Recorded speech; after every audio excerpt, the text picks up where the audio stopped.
Glória a Deus.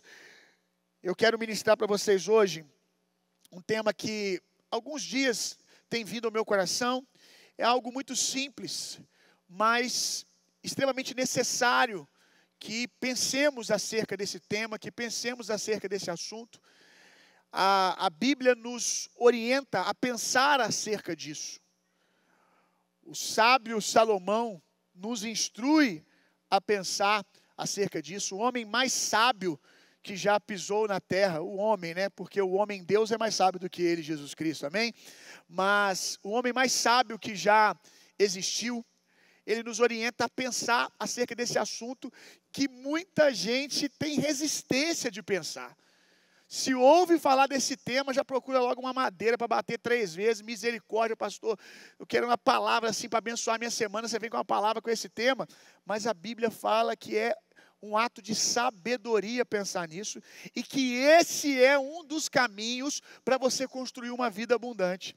Não pensar nisso, não pensar acerca desse tema, não é um caminho para que você tenha uma vida abundante. Fingir que isso não existe, que isso não vai acontecer um dia. O caminho para a vida abundante é falar acerca disso, para que você viva uma vida com propósito. Quem não entendeu sobre o que eu vou falar, é sobre pensar na morte. Tem gente que ficou com misericórdia entalada aqui, ó. Nossa, pastor, não gosto de falar disso. Talvez seja por isso que você está vivendo a vida como quem está segurando uma peneira, deixando escoar um monte de coisa, vivendo sem propósito, vivendo uma vida aquém da abundância que Deus tem para você. Porque o caminho para a sabedoria é pensar na finitude da vida. A vida nesse plano aqui, ela vai acabar. Em algum momento, seus olhos irão fechar para essa vida e se abrirão para a plenitude da eternidade. Isso é um fato. Você fingindo que isso existe ou não, que isso é uma realidade ou não, gostando ou não de falar desse assunto, um dia vai acontecer. E saiba de uma coisa, as pessoas que mais viveram uma vida abundante foram as pessoas que tiveram uma vida bem resolvida com a morte. Que viveram sabendo que um dia iriam morrer e prestariam conta ao Senhor acerca do seu tempo, do que fez com a sua vida. O tema da mensagem de hoje é: e se hoje fosse o último dia? Agora o misericórdia veio aqui, não veio? A gente finge que isso não é uma realidade. E se hoje for seu último dia? Tem até uma música que me veio quando eu escrevi esse tema. Quem lembra aqui do Templo Soul? Quem lembra? Você tem mais de 20 anos, fácil. Hein? Mais de 25, tranquilo. Então vê se vigia. Olha! Vocês eram os descoladinhos da igreja, né? Hein? Olha só. Era na época que a gente não tinha essa bobeira aí. Vitinho e Nesk. Vitinho é meu amigo. Mas a gente é raiz. Não tem esse negócio de Vitinho e Nesk, não. No nosso tempo era Apocalipse 16, Pregador Lu e Templo Soul, meu amigo. Hein? Quem aqui escutava Templo Soul e tudo que pensava, cara, só quero fazer 18 anos e ter um Golf sapão. Hein? Meter aquele som. Nossa, meu pai, eu não tinha o Golf sapão, não. Meu pai tinha uma Belina. Rapaz, quando eu fiz 18, eu não tirei carteira, não. Tirei carteira com 18, quase 19. Rapaz, eu metia aquela sonzeira. Então, vê se vigia na Belina, meu irmão. Respeita, varão. Respeita. As varoas nem ligavam. Jantava nada. Mas a intenção era boa. Então, a gente é raiz. Bota a música aí para ver se eles lembram. Vamos ver. Porque tem uns Nutelinha aqui que tem que conhecer. Vai sair daqui e vai ouvir a semana toda. Vai. Quero ver se você sabe. Vamos lá. Se tiver um preto bom mesmo, vem aqui e solta um break.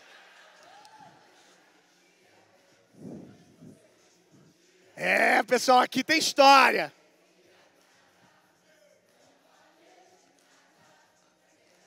Vamos lá.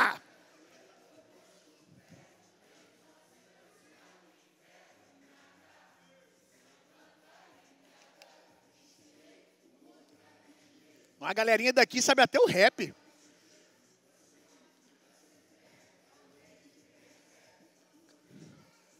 Não. Vocês não fizeram a motinha, tem a motinha. Vrum. Pode tirar. E se hoje for o seu último dia? Há 1 ano, 2 anos atrás, mais ou menos, já faz quase 2 anos. 2 anos atrás, eu vim para um culto, como esse aqui, só que era culto de Santa Ceia. E antes do culto começar, eu estava sentado aqui, ó. E naquela época, a gente colocava umas cadeirinhas aqui de plástico aqui, ó. Eu estava sentado aqui e se sentou do meu lado o meu amigo José. Ele sentou do meu lado e estava conversando comigo sobre como tinha sido difícil a semana dele, que ele estava passando mal a semana toda. Eu perguntei se ele estava melhor, ele falou assim, eu já estou bem melhor, mas essa semana eu passei um mal que era um sentimento de morte. Eu pensei que eu ia morrer. E aí eu falei com ele, José, para com isso, que bom que você está aqui, glória a Deus, está tudo bem, você já melhorou. Ele não queria nem ter vindo hoje não, fui obrigado. A minha esposa me obrigou a vir, graças a Deus que ela obrigou, era dia de Santa Ceia. E aquele dia, ele não planejou isso, eu não planejei isso, mas foi a última vez que eu vi o meu amigo José. Foi a última Santa Ceia que ele tomou junto comigo e agora ele está me aguardando para a gente tomar essa Santa Ceia junto na eternidade. Mas, graças a Deus, foi alguém que viveu a vida intensamente. Foi alguém que viveu uma vida com propósito.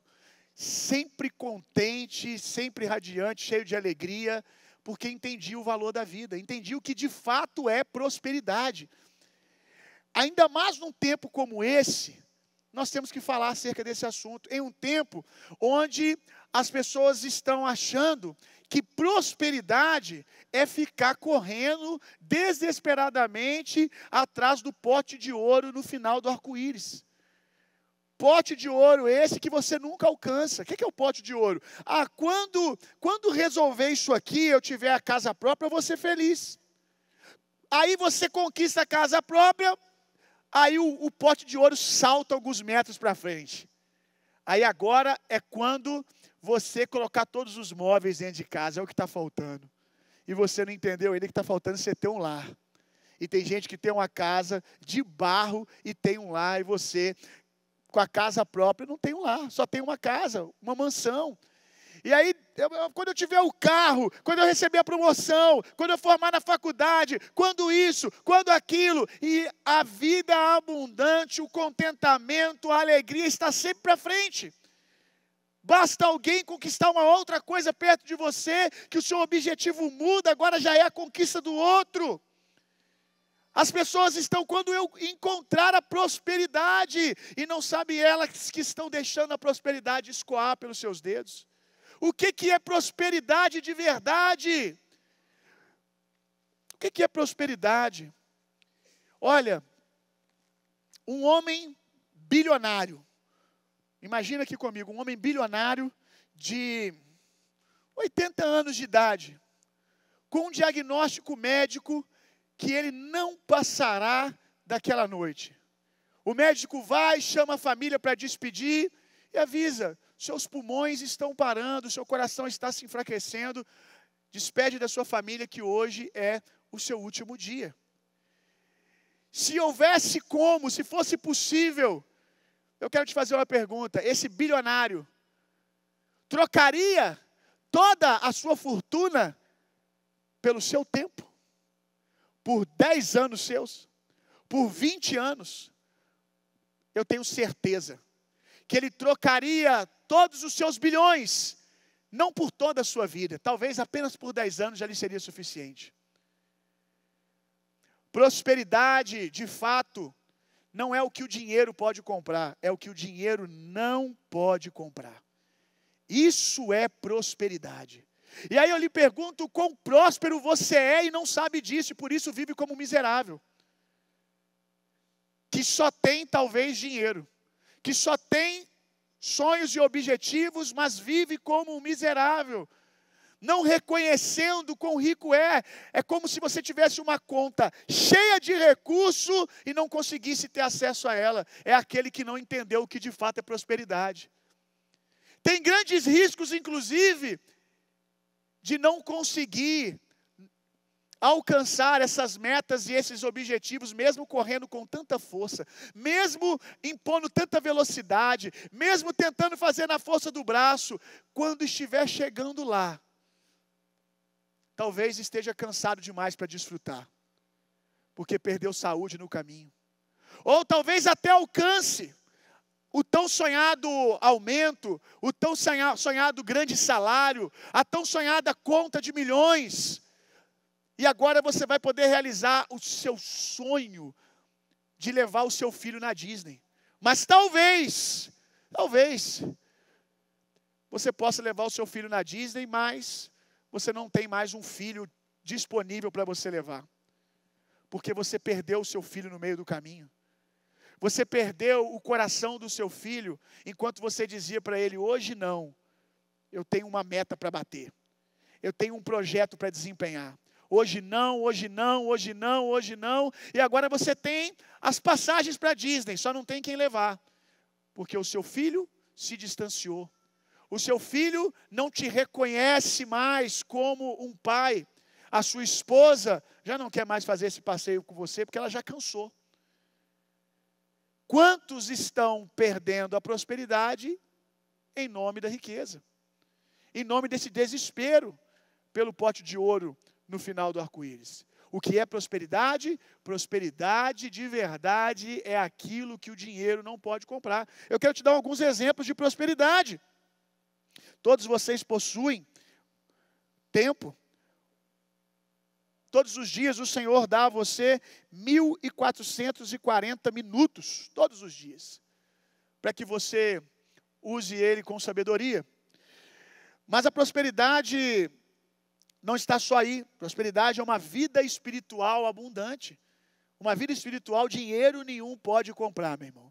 Ninguém acessa o coração de Deus com bens, com muitos bens. Você acessa o coração de Deus construindo uma vida de fome e sede pela presença de Deus, reconhecendo as coisas espirituais acima, inclusive, das coisas naturais, como prioridade. Uma vida espiritual você não compra com dinheiro, saúde você não compra com dinheiro, uma esposa você não compra com dinheiro, você compra alguém que talvez vá lá para ter algo que você pode oferecer, assina no cartório, mas uma parceira de vida, alguém disposta a sonhar, a construir com você, a renunciar com você, na alegria e na tristeza, na saúde e na doença, não, você vai descobrir hoje que não tem dinheiro que compra isso. E eu quero perguntar, quantos são casados aqui? Levanta a mão. Se a sua esposa ou o seu esposo está do seu lado, diga para ele, você me fez próspero. Ah, esse cara é muito frouxo, cara. Como é que você fala com essa boca murcha, cara? Te botei a bola na cara do gol, varão.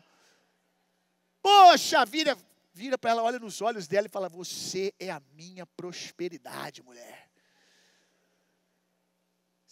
Aí eu vou te ensinar, ó. Se quem aqui é casado, é milionário, eu, porque casei com você, sou trilionário. Eita, varão! Eita aí. Minha oferta depois, tá? Segunda semana já, né, Wesley? Que eu garanto para eles no domingo, né? Segunda semana direto e, ó, vou parar, porque a última vez não recebi nenhum Pix. Nenhum Pix. Vamos lá, ó. Esposa, filhos, quem tem filhos aqui? Aleluia! Quão próspero você é, aleluia! Quem tem amigos? Glória a Deus, aleluia! Quem tem tempo, como eu disse. Abra sua Bíblia comigo lá em Provérbios, capítulo 19, verso 14. Você que está, minha esposa, não sei se é muita prosperidade, não. Deixa eu te mostrar. Quão milagroso é isso que você tem aí do seu lado, um esposo, uma esposa. Provérbios 19, 14. O que diz aí? Herança, bens, podem ser dadas dos pais. Seu pai tem dinheiro, tem bens, passou para você. Mas a esposa abençoada, a esposa prudente, quem pode dar só? Eita glória, varão. Só Deus podia te dar essa bênção, meu irmão. Só Deus pode te dar esse homem abençoado. Tem gente que está orando, tem gente que hoje está com 50, 60 anos, com uma conta recheada, mas não tem com quem gastar, não tem propósito, porque não construiu um lar. Filhos, Salmo 127, verso 3. 127, verso 3.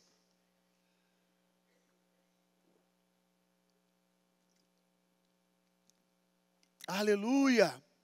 Salmo 127, verso 3. Diz que os filhos você pode comprar. É isso que diz aí? É uma dádiva de quem? Aleluia. Ontem eu estava no shopping com a minha esposa. A gente estava comprando umas coisas na Renner. E uma atendente chegou para minha esposa e falou com ela: você está aí toda animada, né? Toda ansiosa para a chegada do neném. É seu primeiro filho? Aí a Natália: não, é o terceiro. E aí ela olhou para ela e falou assim: eu só queria ter um.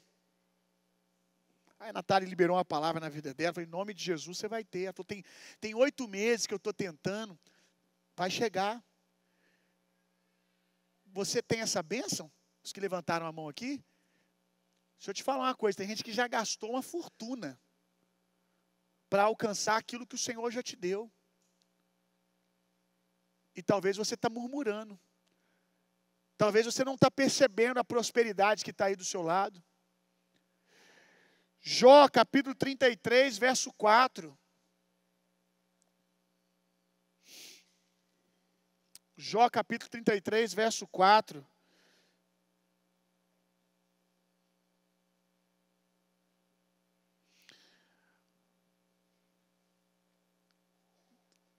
A vida você pode comprar? Ou diz aí que quem dá é o Senhor? Quem concede a vida? Quem concede o dom da vida? O Senhor. Pastor, estou quebrado. Estou quebrado financeiramente. Pastor, estou quebrado emocionalmente.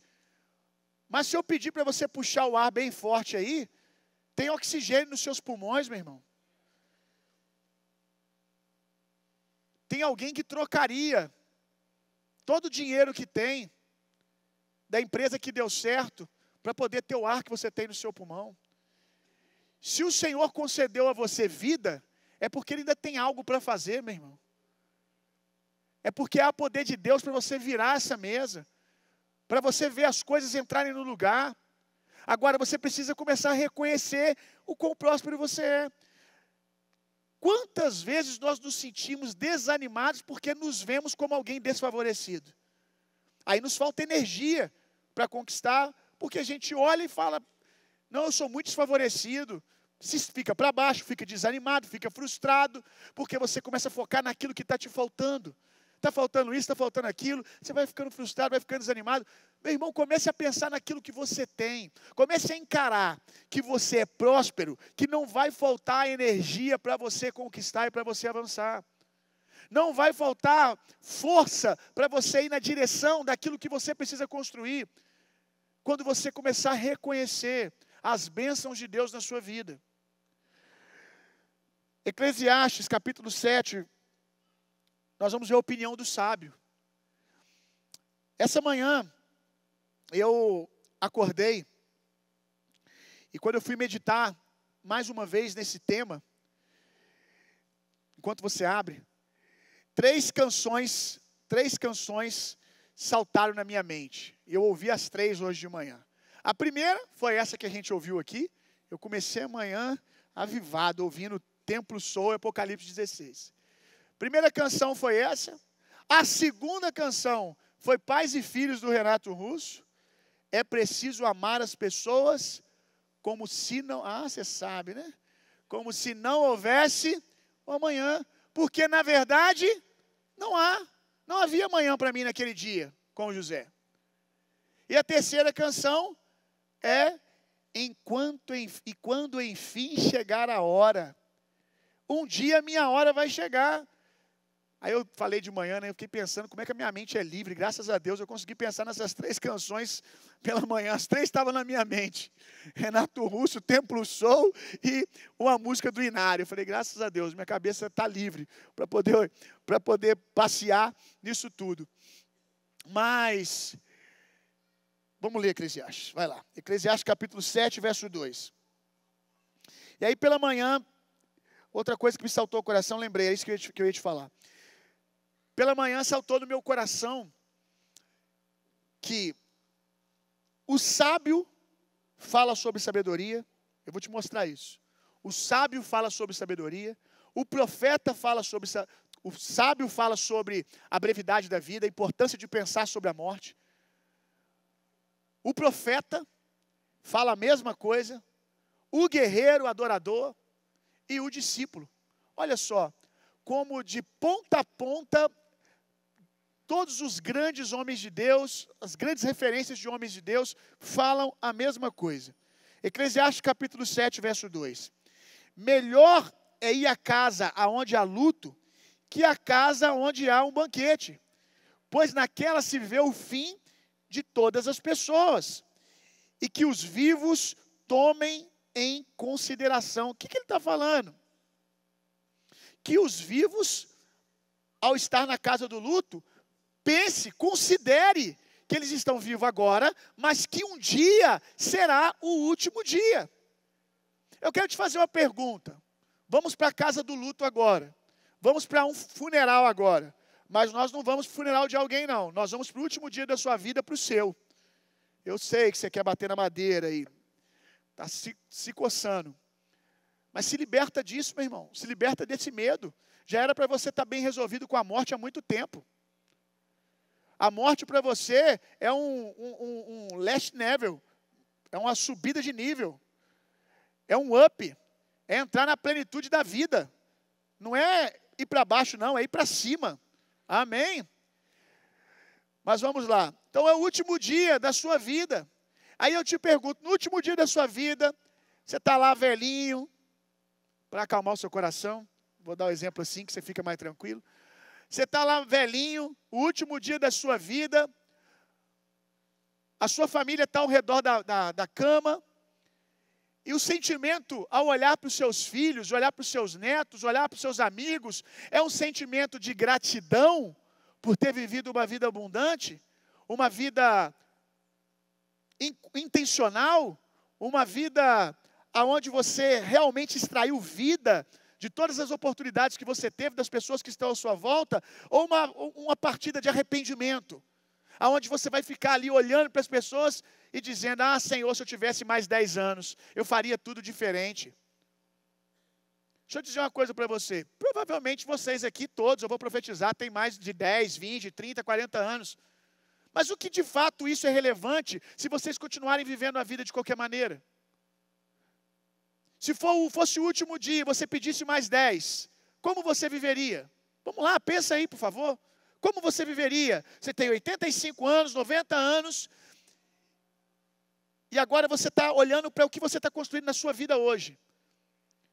E aí você pede para Deus mais 10 anos. Como você viveria? O que você faria diferente? Tem alguma coisa que você faria diferente se hoje fosse o seu último dia?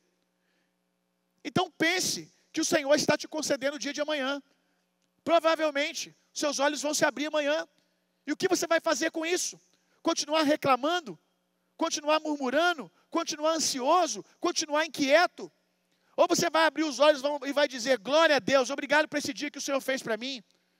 Você vai olhar para as crianças no meio da sala, que eles já acordam um tornadinho, né? Você vai olhar para as crianças no meio da sala. Ontem à noite você guardou todos os brinquedos e agora, pelos 15 minutos do dia, a sala já está toda bagunçada. Você vai olhar para aquilo, vai se irritar, vai perder a sua bênção logo no começo do dia, ou você vai dizer, glória a Deus, aleluia, os meus filhos estão aos meus pés aqui. Você vai glorificar pela casa que você tem, o teto que você tem, ou você vai começar a semana reclamando? Decida hoje. Vamos lá, você está na casa do luto, o que você vai fazer diferente?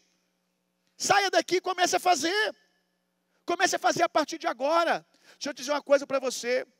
O diabo, nem sempre, ele quer trazer o final da sua vida. Para ele, se você viver uma vida sem sabor, já é benefício. Já é uma conquista. O diabo não tem prazer nenhum em nos ver tendo prazer. O diabo odeia o fato de nós desfrutarmos das coisas, porque os prazeres da vida foi concedido a mim e a você, não a ele. Ele não sabe o que é sabor, de nada, tempero. Tudo é insosso. A palavra é essa? Acho que é. Insosso, insípido. Sem tempero, sem sal, sem sabor. Quem aqui, na época do Covid, teve esse sintoma de perder o paladar? Levanta a mão. Foi horrível, não foi? Foi horrível. A picanha deixou de ser a picanha.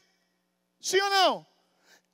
Eu lembro que tinha irmãos que estavam com esse sintoma pós-Covid, que mesmo depois da doença ter sido tratada, ainda ficou meses o sintoma. Ainda não tinha paladar. Da gente combinar assim, gente, vamos no rodízio, e o cara fala, não. Mas por que não, varão? Não, porque eu vou gastar 80 conto, eu não sinto o gosto da diferença da picanha para o alcatra, para o contrafilé, para mim é tudo a mesma coisa. Nem do arroz eu estou sentindo. Percebe que perdeu o interesse, perdeu o propósito, comer uma picanha, porque não se sente o sabor. Então a beleza da vida, irmão, está em você sentir o sabor. E o sabor vem com contentamento. Sentir prazer nas coisas que você está fazendo. Tem gente aqui que está vivendo a vida como se tivesse com o sintoma do Covid em tudo. Você está só sobrevivendo. Você está qualquer coisa, quem está só sobrevivendo, qualquer coisa serve. Como eu disse, me dá qualquer carne aí, a mais barata. Pode ser qualquer coisa, porque eu não vou gastar o meu dinheiro, eu não vou investir numa coisa que eu não sinto o sabor. Talvez seja por isso que você não está conseguindo investir na sua família, porque você não sente mais sabor na sua família. Você não consegue mais investir na sua casa, porque você não sente mais sabor na sua casa. É só uma casa, não é um lar. O diabo está roubando você. O diabo não precisa matar você. Ele se alegra em todos os dias em ver que você não desfruta daquilo que Deus te deu. De que você é próspero e vive como um miserável, mesmo buscando dinheiro. Talvez sua carteira está cheia. Talvez sua conta está cheia. Talvez sua conta está cheia de dólar, cheia de dinheiro, cheia de Bitcoin ou qualquer outra criptomoeda que seja. Mas ainda assim o diabo está rindo e satisfeito com aquilo que você está construindo. Porque tudo que você está construindo é sem sabor. Nem você desfruta e nem sua casa desfruta. O diabo é um ladrão de alegria. Ele quer roubar de você os prazeres da vida. Ele não quer que você perceba quão rico você é em ter o seu filho falando para você bom dia pela manhã. Tendo o privilégio de olhar nos olhos dos seus filhos. Que bênção, que prosperidade, meu irmão. E você talvez que está aqui dizendo, pastor, mas eu não tenho filhos, não tenho esposa, quão pobre eu sou. Não, você está respirando, você tem vida. Há outros lugares de prosperidade. Inclusive você que está pensando, a minha família vai ser feliz, eu e meu esposo, quando a gente tiver filho, é uma grande mentira. É uma grande mentira. Porque você não será feliz. Porque você não entendeu ainda quão próspero você é. Você não aprendeu a valorizar essas coisas. Se você quer realmente que o Senhor te conceda algo mais, seja fiel e pleno no que Ele tem te dado. Ele te deu um esposo, te deu uma esposa. Mas Ele não me deu filhos, mas te deu uma vida para você desfrutar com essa pessoa. Será que você já fez tudo que um casal pode fazer? Será que você já desfrutou tudo? Com toda certeza não. Uma vida inteira você ainda deixaria alguma coisa para trás. Então, meu irmão, aproveita essa vida que você tem.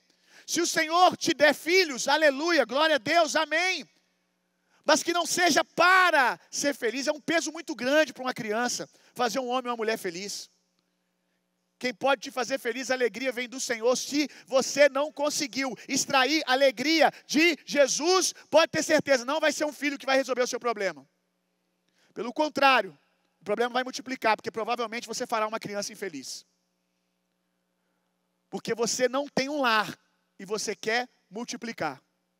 Primeiro tenha um lar. Faz dessa casa você e o seu esposo um lar abençoado. Aleluia. Aí ele vai florescer, seja na direção de filhos ou em outras direções, ele vai florescer. Agora, com o coração cheio de amargura, com o coração cheio de murmuração, com o coração cheio de ansiedade, você vai produzir vida não, meu irmão. Como é difícil conviver com alguém murmurando. Como é difícil conviver com alguém insatisfeito.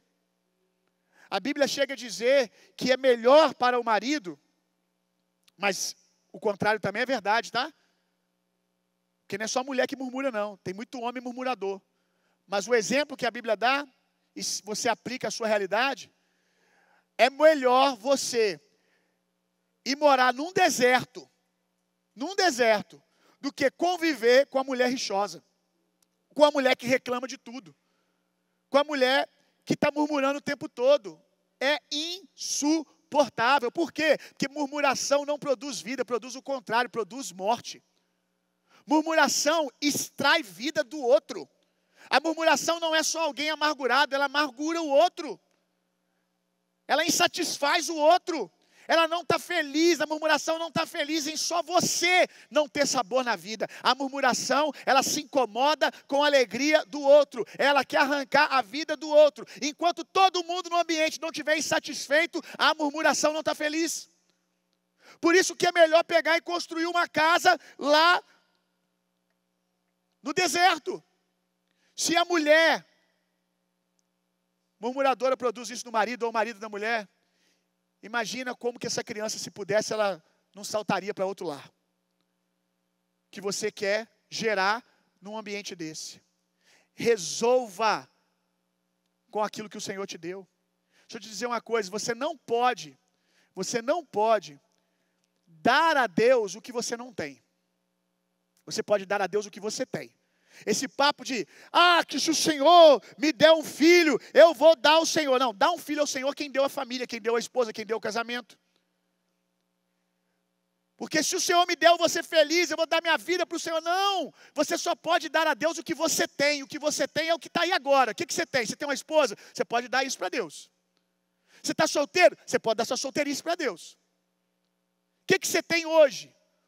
Porque Senhor, se eu prosperar, resolver meus questões lá na empresa, eu vou começar a me dedicar à minha vida espiritual. Quando isso resolver, eu vou dedicar à minha vida espiritual. Você não pode dar a Deus o que você não tem. Você está prometendo um futuro que você não sabe se ele existe. Você pode dar para Deus o agora. O agora. Deus não quer a sua vida espiritual daqui a 5 anos. Deus não quer o teu alinhamento com Ele daqui a 1 ano, daqui a 3 dias, daqui a 7 dias. Deus quer o que você pode dar, o que você tem nas suas mãos. O que você tem na sua mão é a decisão agora. O que você tem na sua mão é a sua família hoje, na obra de Deus. O profeta, vamos ver o que o profeta diz. Um silêncio aqui, vou até beber uma água e dar uma glória a Deus aí, pelo amor de Deus, quebrar o clima.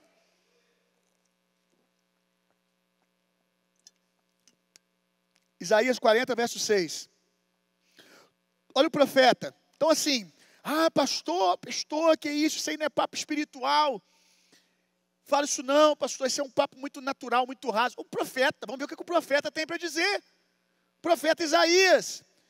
Toda a humanidade é erva, e toda a sua glória é como a flor do campo.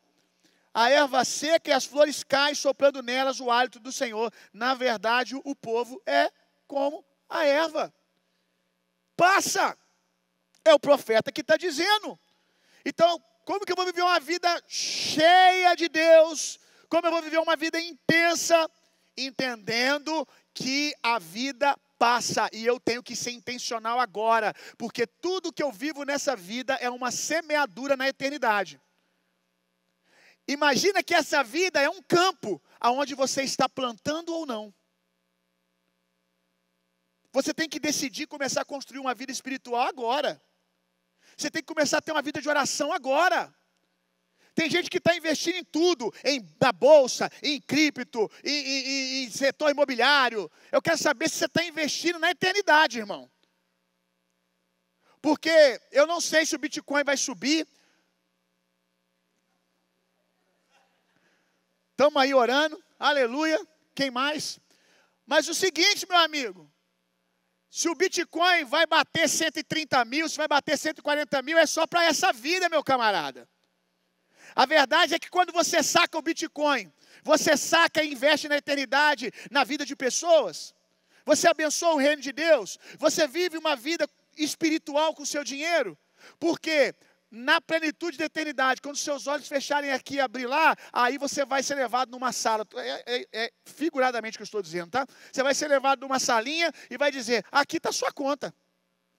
Aqui está sua conta. Ah, Jesus, fica tranquilo que ó, eu peguei o Bitcoin quando estava começando. Eu botei, foi 10 mil reais, quando o Bitcoin valia 10 reais, 100 reais. Eu estou bilionário. Jesus falou assim, não está nada disso aqui não. Aqui está zerado. Porque você viveu a vida sem propósito. Você não semeou na eternidade. Você não juntou dinheiro aonde a traça não corrói, aonde o ladrão não rouba. Pois o seu tempo acabou. E agora você não tem nada construído na eternidade. Que conversa difícil. Que conversa difícil alguns terão com o Senhor.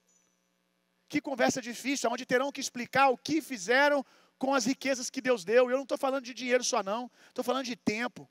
Estou falando de saúde. Quantos partiram antes de você? Quantos não tiveram o tempo que você teve? Agora, o que conta para nós como juízo é que houveram pessoas que viveram menos do que nós e viveram mais intensamente que a gente. Que conversa difícil, aonde talvez o Senhor nos apresente, estou falando figuradamente, fazendo você pensar, talvez o Senhor vai nos apresentar uma criança, um adolescente que partiu com 15 anos de idade, mas viveu como um jovem dedicado na obra de Deus, intensamente. E aí o Senhor vai apresentar os frutos desse jovem de 15, 20, 30 anos, e logo depois vai ser você na fila, que viveu 80 anos, mas viveu sem propósito, não construiu nada. Que conversa difícil. Quando o Senhor perguntar, o que você fez com aquilo que eu te concedi? Ah, comprei casa, carro. Bacana, hein? Muito bom. É isso que você fez com tudo aquilo que eu te dei? É só isso? Talvez eu te perguntar, cadê o seu filho? Não está aqui. Porque você não construiu uma vida espiritual. Você não pode deixar para o seu filho o que o dinheiro não pode comprar. Um legado espiritual, você não deixa para o seu filho tendo dinheiro na conta, sendo bem sucedido e famoso nas redes sociais. Você deixa para os seus filhos, se quando ele chega na beirada da tenda, como Josué, olhando na gretinha e vendo Moisés buscando ao Senhor. O que o seu filho vê pela greta? O que o seu filho vê que você está construindo espiritualmente com o Senhor? Legado espiritual você só deixa tendo um. Se o seu filho for um homem de oração como você é, se a sua filha for uma mulher de oração como você é, o quão ele vai orar? Se ele for um homem reto, íntegro diante de Deus, que teme ao Senhor, a partir do seu nível, do que você está mostrando para ele, do que ele está vendo pela greta da porta quando vê você diante do Senhor, o que ele será se dependesse apenas do seu testemunho? Isso é um legado espiritual, irmão. E isso você só constrói sendo intencional. A vida não vai parar em você, irmão. A vida não vai parar em você. Os seus olhos vão se fechar e os seus dias podem se estender na vida do seu filho, de maneira abençoada ou de maneira prejudicial. Quando você morrer, a sua voz vai falar o quê? E eu vou te dizer uma coisa, a voz costuma falar mais alto depois que morre, viu? A voz costuma falar mais alto depois que morre, para benefício e para prejuízo. Quantas crianças não mais, jovens hoje, são assombrados pelas palavras de maldição que os pais liberaram, ou pelas palavras que os pais não liberaram, pela falta de intencionalidade dos pais. Já morreu faz 20 anos, mas o menino não rompe. Por quê? Porque depois de morto, a voz do pai agora fala mais alto ainda. E também há aquele que depois que morre, é adubo, meu irmão. Tantas palavras que foram liberadas na vida do filho, na vida da filha. Às vezes o netinho lá, a netinha, que estava afastado da obra do Senhor, afastado da presença de Deus. Aí, de repente, a vovó de oração parte para o Senhor. 2 anos depois, ou 1 ano depois, ou talvez meses, começa a brotar no coração daquele jovem. Começa a brotar as orações, começa a brotar. Por quê? Porque agora a voz da avó fala mais alto ainda. O sangue de Abel ainda fala, diz a palavra de Deus. O que o seu sangue vai falar, irmão? Vai falar aquilo que você está construindo hoje. Talvez você pareça espiritual para todo mundo que está na sua frente, na igreja, servindo, mas não há espiritualidade nenhuma no seu secreto. E é isso que o seu filho está vendo, e é esse legado que ele vai receber. Eu já falei aqui várias vezes, porque é algo realmente que eu desejo profundamente. Todas as vezes que eu leio os livros do Bill Johnson e da sua família, eu sempre vou lá e leio mais uma vez. Fica ali na biografia dele, escrito assim: a quarta geração, mais ou menos assim, a quarta geração de homens de Deus. A quarta geração de avivalistas, a quarta geração de homens que têm andado com Deus. Meu Deus, isso é riqueza. Isso é riqueza. Quando ele começa, e outros homens de Deus começam a contar como o bisavô andou com Deus. Os meus olhos estarão fechados nessa vida. Eu estarei lá naquela grande nuvem de testemunhas que a Bíblia diz, olhando para uma conversa como essa. Essa é a minha riqueza, é a minha prosperidade espiritual. Isso é alguém próspero, bilionário, trilionário espiritualmente, porque você se foi e agora é a terceira geração e os seus bisnetos nem te conheceram e estão falando das histórias que foi passada oralmente, de geração para geração, daquilo que você construiu com Deus. Aleluia, meu irmão.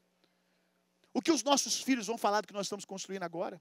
Vai depender se nós estamos vivendo com intencionalidade, entendendo o privilégio que a gente tem de estar vivendo esse dia chamado hoje. Deus poderia ter contado com qualquer um, mas Ele contou com você, para estar construindo, por exemplo, o que nós estamos construindo aqui. Um lar para nós, um legado para os nossos filhos. Já logo te explicando que isso aqui não é o que você está pensando não, tá? Quem pensou está na carne, não é Lula livre não. É lar e legado. É lá e legado, viu? Está lá a blusa nova da igreja, ela é evangelística ainda. É evangelística. Se a pessoa fala, quem gosta do Lula, é Lula livre. Você fala assim, não, isso aqui é outro Minha Casa e Minha Vida. É Minha Casa e Minha Vida do Reino. É lá e legado. Depois você pega lá com a blusa nova da igreja, está linda. Mas olha só, o que eu estava falando? Tá vendo? Essas brincadeiras tem uma custa caro. Volta para o texto. Volta para o texto. Aleluia. Vamos lá. Salmos 39, verso 4.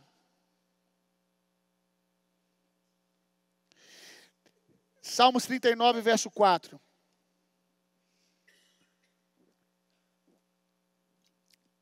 Guarda isso no seu coração, meu irmão. Tem gente que vive como se estivesse morto, e outros que morrem e parecem viver para sempre. Tem gente que vive como se estivesse morto. Quem que é você? Tem gente que vive como se estivesse morto, e tem gente que, morrendo, parece viver para sempre. Quem viveu uma vida com propósito, se você viveu uma vida com propósito, ainda depois de morto, você falará, meu irmão. Aleluia. Salmos 39, verso 4. Esse aqui é o guerreiro, ó. A gente ouviu o sábio, ouvimos o profeta, agora o guerreiro, Davi, ou o adorador. Salmos 39, 4. Senhor, dá-me a conhecer o meu fim.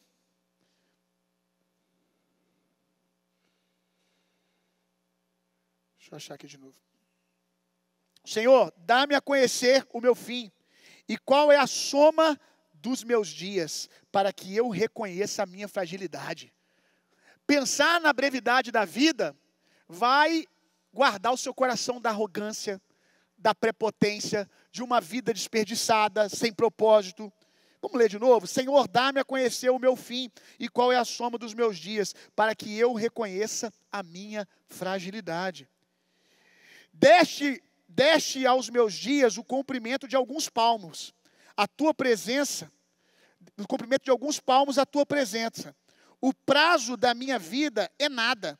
Na verdade, todo ser humano, por mais firme que esteja, é pura vaidade. De fato, o ser humano passa como uma sombra. Em vão se inquieta. Olha isso aqui, essa aqui é muito boa. Amontoa tesouros e não sabe quem ficará com eles. E não sabe quem ficará com eles. E eu, Senhor, o que espero? Tu és a minha esperança. Por isso que Davi foi quem foi, né? Que sabedoria. Tu és a minha esperança, tu és a minha expectativa, tu és o meu penhor, tu és a minha herança, aleluia. Para você que está falando assim, pastor, isso não é papo de vida abundante, isso não é papo de fé, isso não é papo espiritual. Vamos ver o discípulo, nova aliança, Tiago capítulo 4, verso 13. Tiago capítulo 4, verso 13. E não é só Tiago que diz isso, não. Pedro vai dizer alguns outros textos. Escutem agora, Tiago 4,13. Escutem agora vocês que dizem: hoje ou amanhã iremos para a cidade tal, e lá passaremos um ano, e faremos negócios, e teremos lucros. Vocês não sabem o que acontecerá amanhã. O que é a vida de vocês? Vocês não passam de neblina que aparece por um instante e logo se dissipa. Em vez disso, deveriam dizer, agora ele vai te ensinar como que você tem que falar. Se Deus quiser, não só viveremos, olha isso aqui, não só viveremos, como também faremos isto ou aquilo. Você vai ver que o isto ou aquilo, ele vai dizer o que que é. Ele está dizendo assim, não só viveremos, ou melhor, para você entender, não só sobreviveremos, não só vamos acordar e dormir, nós vamos viver uma vida com propósito, nós vamos viver uma vida que glorifica o Senhor. Olha isso aqui. Agora, entretanto, vocês se orgulham das suas arrogantes pretensões. Todo orgulho semelhante a esse é mau. Verso 17. Porquanto aquele que sabe que deve fazer o bem e não faz, nisso está pecando. Você tem que conectar o verso 15 com o verso 17. O verso 15... se Deus quiser, não só viveremos, como também faremos isto ou aquilo. Agora chega no verso 17, ele explica o que é isso e aquilo. Isso e aquilo é a obra de Deus, a vontade de Deus, o que é bom. Portanto, aquele que sabe que deve fazer o bem e não faz, nisso está pecando. Ele está dizendo, quem vive sem propósito, quem tem a oportunidade de fazer o bem agora, e fica nesse papo amanhã, depois, só faz planos com relação às coisas naturais. O que o dinheiro pode comprar. Vou para a cidade tal, vou fazer negócio, vou fazer aquilo. O Senhor está perguntando se você está fazendo o bem com a vida que Ele te deu agora. E aquele que não está fazendo, vivendo sem propósito, está pecando. O que você está fazendo? Você está fazendo o bem? Quem sabe fazer o bem é abrir os seus olhos e perceber a prosperidade, a presença dos seus filhos dentro de casa e ser intencional no relacionamento com os seus filhos. Quantas vezes nós como pastores reparamos quando uma família ajustada está ali brincando com seus filhos, e a gente olha para os olhos de outra criança, de outra família, olhando como quem olha um pirulito, como quem olha um bolo, como quem olha um chocolate, desejando. Nós que somos pastores, a gente percebe as coisas que talvez vocês não percebam com tanta facilidade, pela prática, pela exposição a isso com frequência. Quantas vezes nós olhamos e a criança está aqui, desejando, queria que meu pai me pegasse no colo assim, queria que meu pai me tratasse com esse carinho, queria que meu pai falasse isso para mim. No acampamento de adolescentes que teve agora, tinha uma adolescente lá, ela não é do nosso meio aqui da igreja, mas estava lá no acampamento. E eu sei que ela vem de um contexto de família extremamente desajustado, uma família muito quebrada. E de repente, num momento lá do acampamento, ela começou a ter, acho que, dor de ouvido. Começou a ter um probleminha lá de saúde lá. E aí, um casal de diáconos da igreja começou a dar assistência para ela, deu medicamento, e ela inquieta, doido para ir embora. E aí contornaram a situação para ela ficar. De repente, eu olho onde que ela está. Ela está deitada, ela deve ter pelo menos ter tamanho, que essas crianças hoje em dia não dá para saber, né? Ela tinha tamanho para uma criança, um adolescente de 15 anos. Talvez tivesse 12, 13, mas algo em torno disso. E ela estava no colo da diaconisa da igreja, no colo. Mas no colo, uma menina grandona, que talvez alguém poderia dizer que tinha até 16 anos de idade, 17 anos. E ela estava ali no colo como um neném. E ela não ficou 5 minutos, ela não ficou 10 minutos, ela ficou ali provavelmente mais de 1 hora. 1 hora. Pastor, por que você está falando isso? Você ainda não pegou? Provavelmente o medicamento já tinha feito efeito, um tempão. E outra coisa, nós sabemos como alguns adolescentes, a maioria deles são avesso a essas demonstrações extravagantes de carinho na frente de todo mundo, né? Uma coisa é pai, eu te amo, beijinho, outra coisa é ficar no colo, né? Para pensar, uma adolescente aceitar um colo de um adulto. Ela ficou no colo, no meio de todo mundo um tempão. Eu olhava para a carinha dela, ela estava no céu. Coisa mais linda, irmão. Ela estava no céu. E eu chorava compulsivamente na adoração, olhando aquela cena. Porque eu estava vendo descrito diante de mim o que a palavra diz. O Senhor faz o órfão habitar em família. O Senhor faz o órfão habitar em família. Uma vida inteira quebrada, ela estava ali. A dor que estava sendo curada já não era mais a dor de ouvido. Eram os vazios da alma.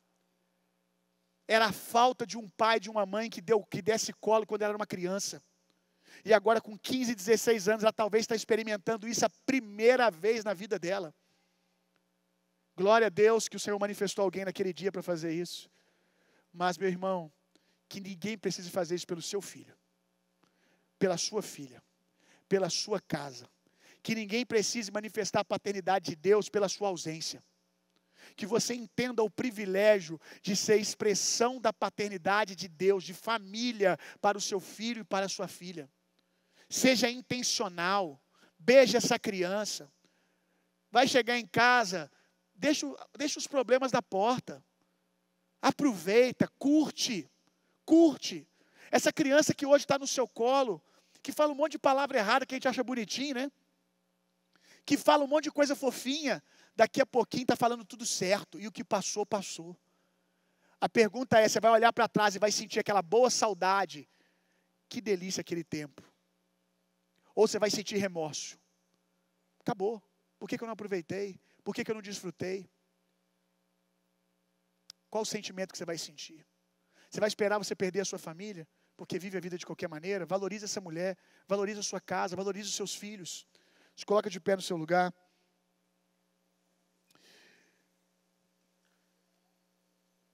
Talvez hoje não seja o seu último dia.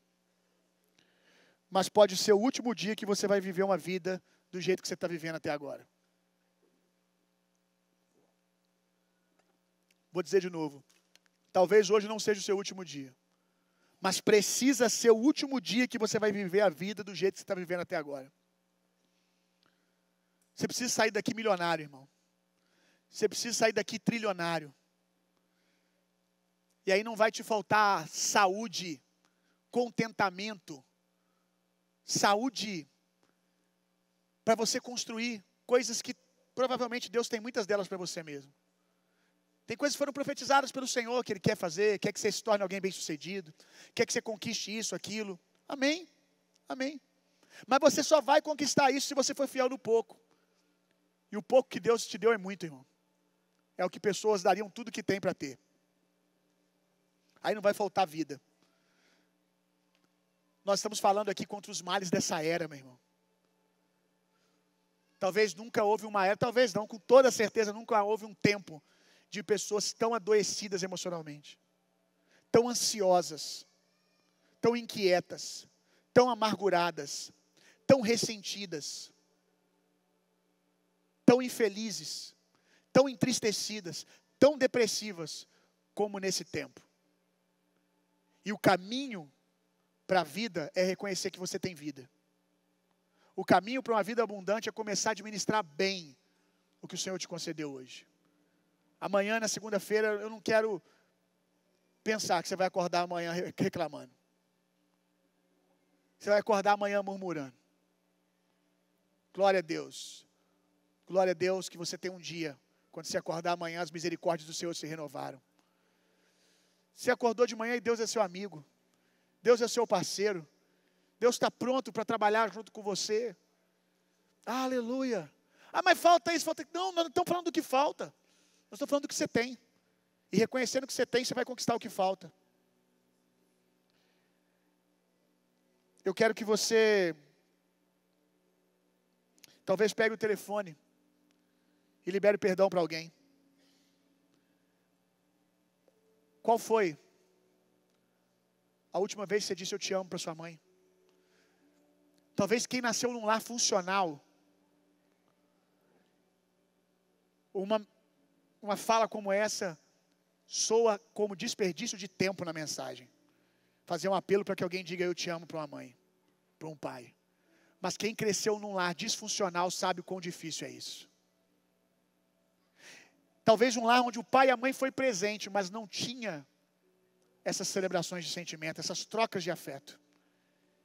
Eu me lembro que foi um romper espiritual na minha vida, dizer eu te amo para minha mãe e para meu pai a primeira vez. E olha que eu tive pai e mãe presente, mas a gente não tinha esse hábito dentro de casa.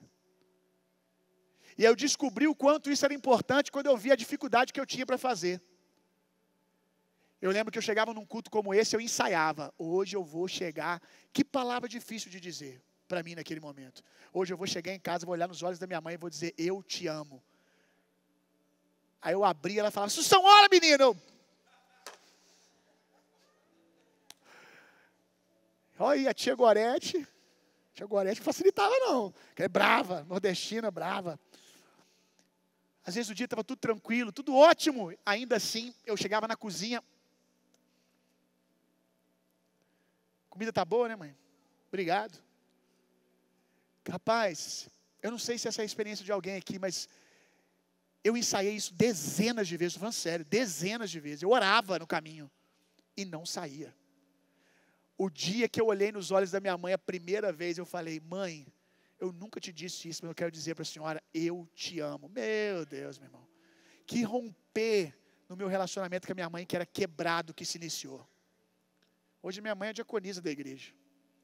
Me converti primeiro na minha casa, depois foram os meus pais, meu irmão. E hoje é normal. Mas alguém teve que dar um passo de quebrar. Talvez você tenha que pedir perdão para alguém. Pastor, mas não tem mais, irmão. Não tem mais. Ei, olha para mim, não tem mais. Você vai ter que ter uma conversa difícil com Deus para explicar como Ele tem que te perdoar por todos os erros que você cometeu. E você é incapaz de liberar perdão para alguém. Que lógica tem isso? Você usufruir de uma coisa que você não está disposto a dar a outros. Perdoa os meus pecados assim como eu tenho perdoado aqueles que têm me ferido, que têm me ofendido. Você só pode dar, receber, aliás, nesse sentido, aquilo que você está disposto a dar. Você vai pedir perdão para alguém, ou você vai liberar, dizer, olha, eu te perdoo. Sabe aquilo? Está em paz. Se a pessoa nunca mais continuar não querendo conversar com você, tudo bem, mas não vai ser você que vai passar fingindo que não viu. Você vai resolver isso. Questões que você tem para resolver com seu pai, com a sua mãe, você vai resolver essa semana. Com alguém, você vai resolver. Porque o que você tem é o dia de hoje. Talvez você vai mandar uma mensagem para começar essa conversa hoje. Para que você possa romper na sua vida espiritual, irmão. Tem coisas grandes que deixam de acontecer por causa de coisas que nós achamos que são pequenas. Mas na ótica de Deus, são coisas grandes que nós estamos deixando de dar atenção. E não liberar perdão. Ter esse tipo de sentimento mal resolvido. Para você pode ter repetido para você muitas vezes que é pouca coisa. Mas no mundo espiritual é muita coisa, é coisa séria. Então resolva isso. Tem uma canção que a gente cantou, para te adorar eu vivo, que eu queria muito que a gente saísse daqui com essa canção no nosso coração, com esse hino, dizendo para o Senhor, para te adorar eu vivo. Para o Senhor, viver os seus dias, cada minuto. eu quero dar ao Senhor. Eu falei pela manhã, é rotina para mim subir para pregar e naquele canto dizer ali para o Senhor: eu quero pregar hoje como se fosse a minha última vez. Eu quero pregar hoje como se fosse meu último dia, porque um dia vai ser, irmão. E eu quero ter dado tudo para o Senhor. Eu quero ter dado tudo para o Senhor. Eu não quero levar nada para cemitério. Eu quero que lá na minha lápide, não precisa escrever isso porque talvez seja brega, tá? Talvez tenha uma coisa mais bonita para vocês escrever. Mas que fique claro que ali jaz alguém que morreu vazio. Vazio em que sentido? Que deu para Deus tudo o que tinha que dar. Entregou tudo ao Senhor. Se tem um lugar que tem fortunas, milhões de projetos e de iniciativas, e de grandes famílias, famílias maravilhosas, projetos de família restaurada, de família abençoada, de pai presente, é cemitério. Um monte de projeto que um dia eu vou fazer, um dia eu vou fazer, está lá, acabou, passou. Eu quero morrer sem dívidas, meu irmão. Eu quero morrer como alguém que foi intenso para Deus. Quando eu canto intensamente ao Senhor. Porque se for a última vez que eu cantei nessa terra, eu dei a Ele tudo. Porque na eternidade eu não poderei cantar a Ele nessa vida. Essa vida passou. Agora eu vou cantar na eternidade. Vou passar a eternidade inteira cantando. Mas como alguém que decidiu entregar a vida ao Senhor, eu só posso fazer isso agora. Então eu vou ser intenso. Eu oro intensamente, eu canto intensamente, porque pode ser o meu último dia. E se for, eu darei ao Senhor a glória. Ele vai me olhar e vai dizer: rapaz, gastou tudo, hein? Gastou tudo. É isso aí, Senhor. Isso é ser um servo bom e fiel, meu irmão.